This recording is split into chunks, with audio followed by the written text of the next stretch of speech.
Hola chicos, en esta semana en física vamos a continuar aprendiendo cómo manejarnos con magnitudes vectoriales, es decir, magnitudes que necesitan que indiquemos una dirección para que comprendamos eh, de qué se trata en esa magnitud. Por ejemplo, en el desplazamiento, en la velocidad, en la aceleración, ocupamos saber en qué dirección es, se produce la cantidad que sea, pues un desplazamiento de 5 metros, pero en qué dirección. Una velocidad de 60 kilómetros hora, pero en qué dirección. Entonces hoy vamos a ver esta parte del tema donde vamos a aprender cómo se expresa un vector y cómo es su representación gráfica. Entonces vean, he dibujado aquí un vector. Vector lo vamos a dibujar siempre mediante una flecha. ¿Ven? Una flecha. Esa flecha que representa el vector es el gráfico. En realidad nosotros vamos a representarlo mediante una letra, así lo vamos a llamar. Entonces, pongamos que el vector lo llamamos con una letra minúscula, siempre le vamos a poner para indicar que se trata de una magnitud vectorial, una flechita pequeña sobre la letra minúscula. La letra, por ejemplo, en este caso es la V, pero podría haber sido A, le ponemos una flechita, o el vector B y le ponemos una flechita aquí arriba. ¿ven? Y después vamos a tratar de definirlo. Entonces diremos, este vector se define, ponemos un igual, mediante una magnitud. La magnitud es el número que nos habla de la cantidad, el número que nos habla de la cantidad, y después tiene que ir siempre la unidad a la que nos referimos.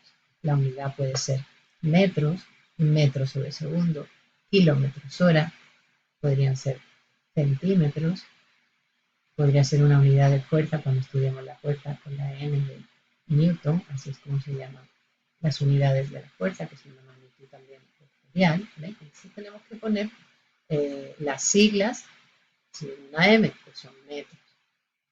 ¿ven? Y después es lo que vamos a trabajar hoy. Después tenemos que explicar la dirección. Para explicar la dirección, en este caso yo he puesto aquí 5 metros y he puesto esto.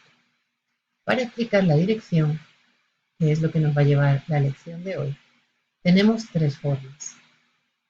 Esto lo podemos leer también en el libro, aunque yo lo voy a explicar un poco más resumido. Estamos en el libro en la página 25. Aquí nos va a explicar en la página 25 del libro un poco todo esto que voy a decir aquí más detallado. Bien, entonces tenemos tres formas, vamos a estudiar tres formas de dar la dirección. Una es la dirección geográfica. La dirección geográfica es la que todos intuimos. Vemos aquí dibujada la rosa de los vientos, que nos indica los puntos cardinales. Tenemos que recordar un poco los puntos cardinales que ya todos sabemos. Entonces nos ubicamos a derecha e izquierda, tendremos el este y el oeste. Y arriba y abajo el norte y el sur. Pero después tenemos unas direcciones intermedias que justo quedan entre el norte y el este. Justo a la mitad tendremos el noreste, estas otras iniciales, ¿no? Que es noroeste, entre el sur y el este tendremos el sureste, ¿ven? Y así, son puntos cardinales intermedios, noroeste, noreste, y los cuatro principales, norte, sur, este y oeste. Entonces, esta es una forma geográfica, pero de esta forma solamente podríamos representar vectores que estén exactamente en la dirección que se indica aquí, en la rosa de los vientos. Es decir, voy a poner en negro, por ejemplo, un vector que estaría en dirección este, pues sería un vector que estaría justamente así. ¿Ven? Es justamente en dirección este. Un vector que estaría en dirección norte, pues justamente en dirección norte. ¿Ven? Que voy poniendo en negro cómo quedaría.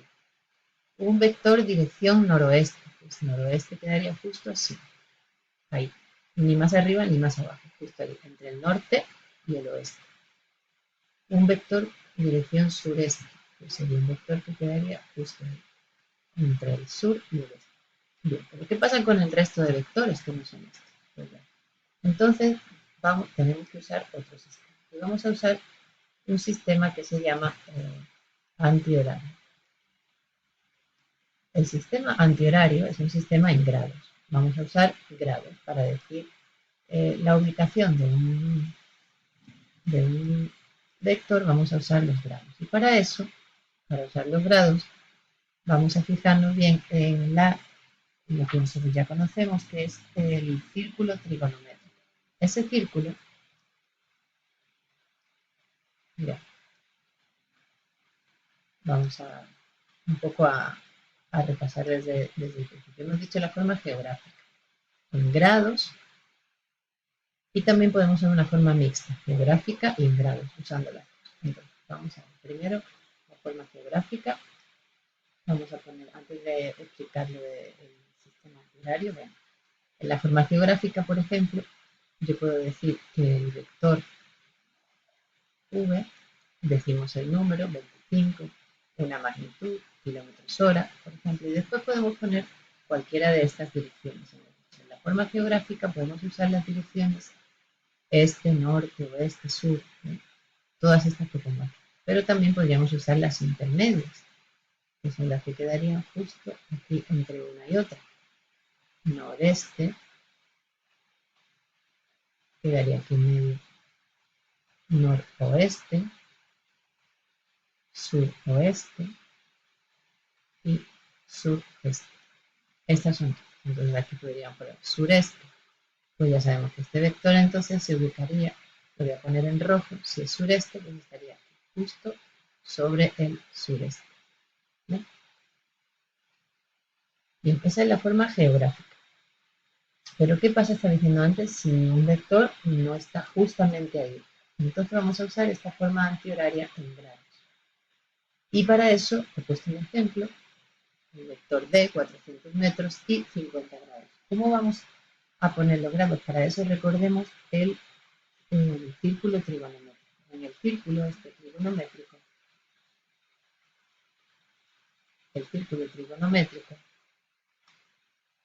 el cero se encuentra justamente hacia la derecha. Es decir, 0 grados lo encontramos aquí, sobre la parte positiva, digamos, del eje X a la derecha. Un vector que estuviera ubicado justamente aquí sería un vector que está a 0 grados. Y a partir de aquí, de manera antihoraria, es decir, en contra de las manecillas del reloj, vamos contando los grados, de manera que este sería el primer cuadrante. Y termina justamente en 90 grados. 90 grados. Después viene lo que llamamos el segundo cuadrante. El segundo cuadrante termina justo en 180 grados. Ahí, es decir, todo esto son 180. El tercer cuadrante termina justamente en 270 grados. Es decir, vamos sumando 90, de 90 en 90. ¿Eh? Sería toda esta vuelta hasta 270 grados. Y por último, el tercer cuadrante, que termina en la vuelta completa, que sería el cuarto cuadrante, que termina en la vuelta completa, que serían 360 grados.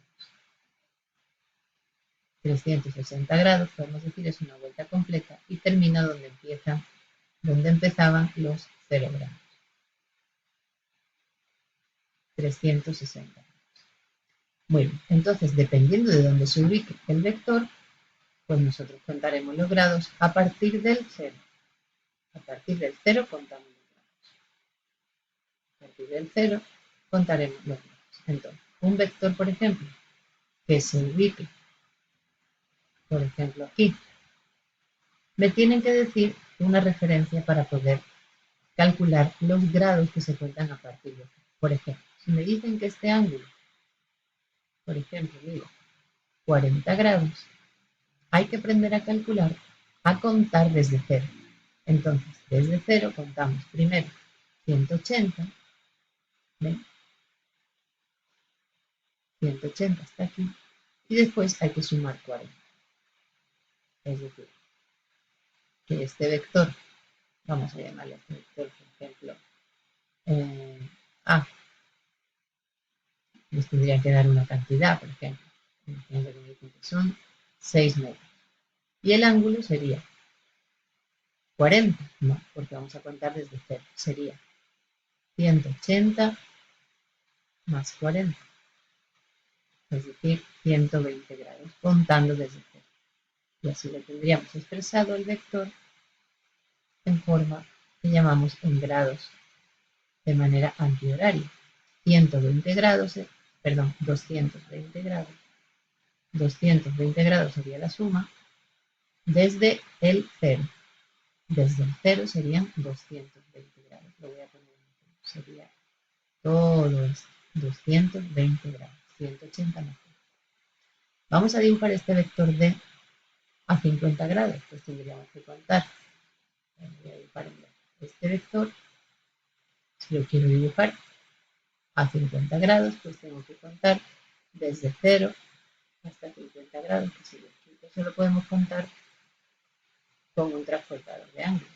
Entonces diremos que aquí hay justamente 50 grados. Y este sería el vector.